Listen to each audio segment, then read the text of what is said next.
What I want from you today is a list of recommendations that you believe are going to do really well, irrespective of whether or not your 3 I's or your new government actually plays out. So the first recommendation I want from the both of you is a high-risk, high-return investment. Ravi, do you want to give us your recommendation first? If I were to go out and if I have the ticket, if I have the kitty to go out and buy something right now that will give me very, very strong returns, more than, you know, the 10% or the 12% that you would normally expect, what would that be? So we've seen in the past some of the factors that make real estate tick essentially is to stick to the fundamentals. The tier 1, which we call metro cities, seem to be right up there on the charts.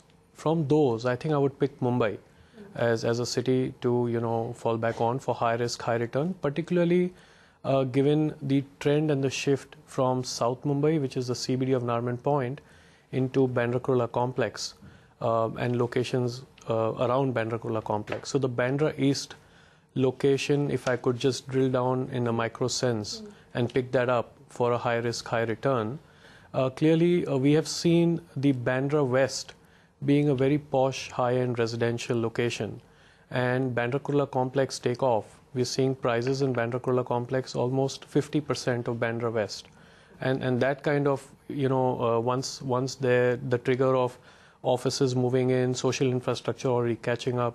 We're already seeing 3, 4, 5-star hotels there, education institutes, schools, you know, international schools, hospitals, all coming up in those locations. To my mind, it's only a matter of time that the real estate prices will bridge and the gap will further narrow. You listed out all the pros of Bandra East. What are the risks? Because this is a high-risk investment. So if, as an investor, I'm going to take your advice today, what risks will Bandra East pose? The risk is that the state government has announced at least 3 corridors as part of which the will urban be plan, congested yes, as part of the urban plan. One road will link the eastern expressway from back of Chunabhatti. The other road will connect the Bandra-Worli C-Link soon from Bandra Kurla complex, and the third one will connect to the Western Express Highway.